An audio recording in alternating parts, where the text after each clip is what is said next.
rubrique du docteur Serge Rafal qui nous a rejoint en studio ce matin. Bonjour Serge. Bonjour Ilana. Ce matin Serge, vous nous proposez une mise au point très pratique et actualisée sur les bienfaits et les limites des oméga 3 et des poissons gras. En effet Ilana, car les oméga 3 des poissons gras sont parfois présentés comme une véritable panacée qu'ils ne sont pas, même si leur intérêt santé est à l'évidence indiscutable. Alors rappelez-nous justement que sont les principaux poissons gras. Par ordre alphabétique, hareng, maquereau, sardine, saumon, thon.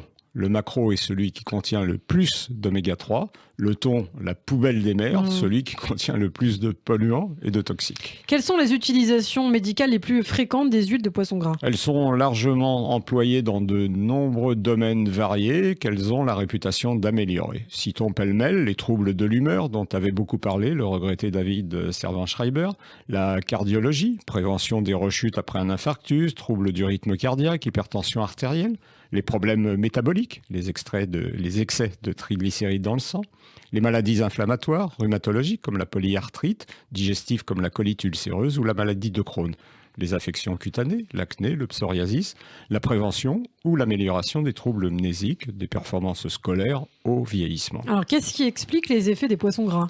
Par définition, les graisses qu'ils contiennent, l'EPA, majuscule EPA, dont je vous épargne le nom chimique, qui agit sur les triglycérides et les problèmes cardiologiques, le DHA, là aussi, DHA, important pour le développement et le fonctionnement du système nerveux et de la vision. L'Agence de sécurité sanitaire européenne estime qu'il faut apporter au moins 250 mg d'EPA, DHA par jour. Je pense qu'il faut aller beaucoup plus haut, autour de 1 gramme, voire plus, pour prétendre à une quelconque efficacité médicale. Et si on recourt uniquement aux poissons et pas aux compléments en capsule, quelles quantités sont nécessaires pour apporter ces bonnes graisses ?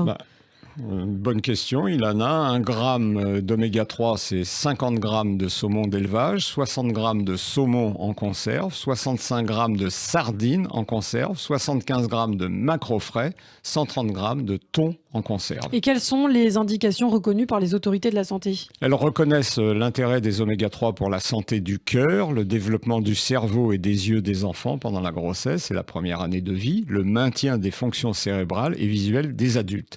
Des études sont actuellement en cours pour évaluer leur efficacité dans la prévention des maladies du cœur et des vaisseaux. Les précédentes, aux résultats discordants, ont jeté le trouble. Les mêmes autorités affirment par contre que les huiles de poisson ne peuvent prétendre stimuler le système immunitaire, stabiliser l'humeur, favoriser la concentration et l'apprentissage, booster la mémoire, réduire le risque de troubles du comportement chez l'enfant, contrôler les chiffres du cholestérol ou réguler la glycémie, soulager les rhumatismes inflammatoires et améliorer la mobilité des rhumatisants. Ces allégations sont d'ailleurs à présent interdites d'affichage pour les aliments et compléments qui contiennent ces huiles de poisson. Alors en conclusion, rapidement Serge.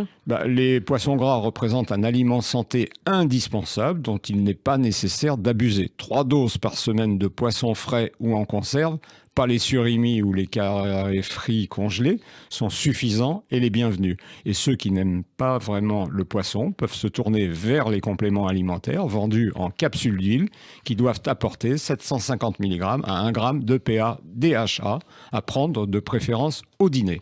Sans oublier d'adjoindre les oméga 3 d'origine végétale que vous trouvez bien sûr dans les 2 cuillères à soupe quotidiennes d'huile de colza que je vous conseille régulièrement dans cette rubrique. Merci beaucoup Serge Rafal pour vos conseils. On vous retrouve lundi matin sur Radio J.